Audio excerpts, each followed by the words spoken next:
Hi friends, how are you? I am so excited today to start the second book in the series of A Magic Treehouse by Mary Pope Osborne. Book number 2 is The Night at Dawn.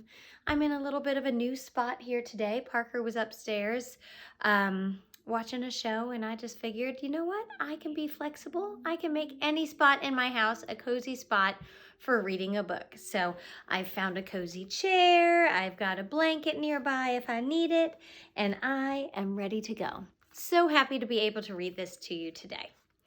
Magic Treehouse number 2, The Night at Dawn. So I'm going to open it up, find the table of contents, and chapter 1 is called The Dark Woods and starts on page 1. Ooh, a picture to get us started. There's a picture. I hope I'm putting that somewhere you can see it. The dark woods. Jack couldn't sleep. He put his glasses on and looked at the clock. It was 5:30. Too early to get up. Yesterday, so many strange things had happened. Now he was trying to figure them out. He turned on the light. He picked up his notebook. He looked at the list he'd made before going to bed. Found treehouse in woods. Found lots of books in it. Pointed to Pteranodon picture in book. Made a wish. Went to time of dinosaurs. Pointed to a picture of Frog Creek woods. Made a wish. Came home to Frog Creek. Jack pushed his glasses into place. Who was going to believe any of this? His mom wouldn't believe it. Neither would his dad or his third-grade teacher, Mrs. Watkins. Only his 7-year-old sister Annie understood. She'd gone with him to the time of the dinosaurs. "Can't you sleep?" Annie was standing in his doorway. "Nope," said Jack. "Me neither," said Annie. "What are you doing?" She walked over to Jack and looked at his notebook. She read the list. "Aren't you going to write about the gold medal?" she asked. "You mean the gold medallion," said Jack. He picked up his pencil and wrote, "Found this in dinosaur time," and he drew a circle. "Aren't you going to put the letter M on the medal?" said Annie. "Medallion," said Jack, "not medal." He added an M to the circle. "Aren't you going to write about the magic person?" said Annie. "We don't know for sure if there is a magic person," said Jack. "Well, someone built the tree house in the woods, and someone put the books in it. Someone lost a gold medal in the dinosaur time," said Annie. "Medallion," said Jack for the 3rd time. "And I'm just writing facts, the stuff we know for sure." "Let's go back to the treehouse right now," said Annie, "and find out if the magic person is a fact." "Are you nuts?" said Jack. "The sun's not even up yet."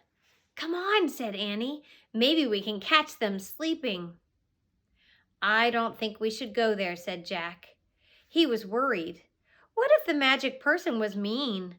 What if he or she didn't want kids to know about the treehouse? "Well, I'm going," said Annie. Jack looked out his window at the dark gray sky. It was almost dawn. He sighed. "Okay, go get dressed. I'll meet you at the back door, but be quiet." "Yay," whispered Annie. She tiptoed away as quietly as a mouse. Jack put on jeans, a warm sweatshirt, and sneakers. He tossed his notebook and pencil in his backpack, and he crept downstairs. Annie was waiting by the back door. She shined a flashlight in Jack's face. "Ta-da! A magic wand," she said. "Shh! Don't wake up Mom and Dad," whispered Jack. "And turn that flashlight off. We don't want anyone to see us." Annie nodded and turned the flashlight off. Then she clipped it onto her belt. Jack and Annie slipped out the door into the cool, early morning air. Crickets were chirping. The dog next door barked. "Quiet, Henry," whispered Annie. Henry stopped barking. Animals always seemed to do what Annie said. "Let's run," said Jack. Jack and Annie dashed across the dark, wet lawn and didn't stop until they reached the Frog Creek woods. "We need the flashlight now," said Jack. Annie took it off her belt and switched it on. Step by step, she and Jack walked between the trees. Jack held his breath. The dark woods were a little scary. "Gotcha," said Annie, shining the flashlight in Jack's face. Jack jumped back. Then he frowned. "Cut it out," he said. "I scared you," said Annie. Jack just glared at her.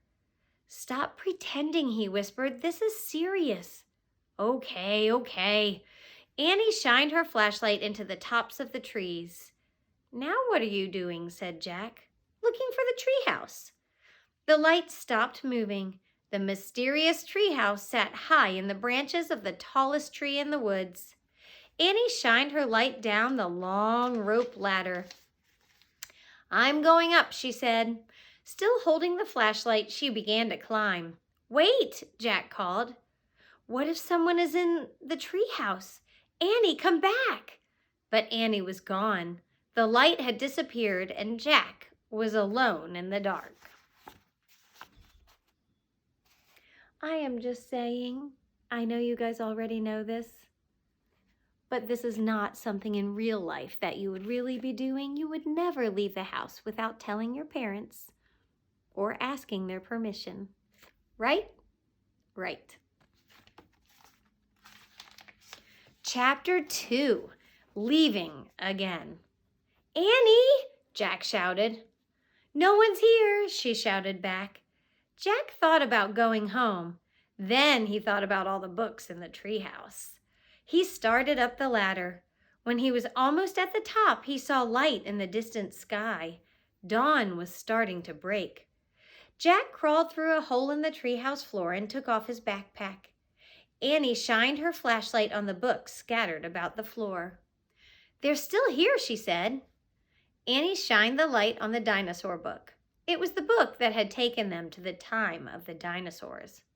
"Remember the Tyrannosaurus Rex?" asked Annie. Jack shuddered. Whew, of course he remembered. How could anyone forget seeing a real live Tyrannosaurus Rex? The light fell on a book about Pennsylvania. A red silk bookmark stuck out from it. "Remember the picture of Frog Creek?" said Annie. "Of course," said Jack. That was the picture that had brought them home. "There's my favorite," said Annie. The light was shining on a book about knights and castles. There was a blue leather bookmark in it. Annie turned to the page with the bookmark. There was a picture of a knight on a black horse. He was riding toward a castle. "Annie, close that book," said Jack. "I know what you're thinking." Annie pointed at the cover. "Don't, Annie," said Jack. "We wish we could go there," Annie said. "No, we don't," shouted Jack. The wind began to moan. The leaves began to tremble. It was happening again. "We're leaving," cried Annie. "Get down." The wind moaned louder. The leaves shook harder. Jack squeezed his eyes shut. The treehouse started to spin. It spun faster and faster. Then everything was still. Absolutely still. Ooh, the chapter's not over. We get to see a little bit more. Jack opened his eyes. He shivered. The air was damp and cool. The sound of a horse's whinny came from below. "Nee!" "I think we're here," whispered Annie. She was still holding the castle book. Jack peeked out the window. A huge castle loomed out of the fog. Jack looked around. The treehouse was in a different oak tree. "Look," said Annie. Down below, a knight on a black horse was riding by. "Oh, man," said Jack. "That's incredible. But we can't stay here. We have to go home and make a plan first." He picked up the book about Pennsylvania. He opened it to the page with the red silk bookmark. He pointed to the photograph of the Frog Creek woods. "I wish—" "No," said Annie. She yanked the book away from him. "Let's stay. I want to visit the castle. You're nuts. We need to examine the situation, said Jack, from home. Let's examine it here, said Annie. And here you get a really good picture or drawing of the treehouse and all the books inside. And you can see out the window the knights going by on the horses.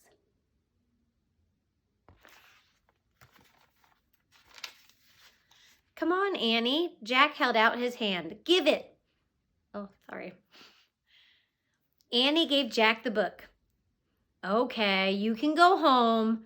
I'm staying, though, she said. She clipped the flashlight to her belt. Wait, said Jack.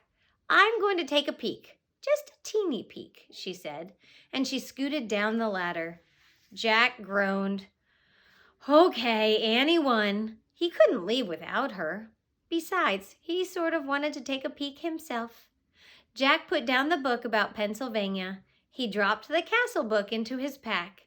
He stepped onto the ladder and headed into the cool, misty air. And that is the end of chapter 2. Next time we get together, we will start with chapter 3, Across the Bridge. Thank you so much for spending a little time with me today. I hope you enjoyed the first bit of our second book in the series, The Night at Dawn, and I will see you soon. Bye. I love you.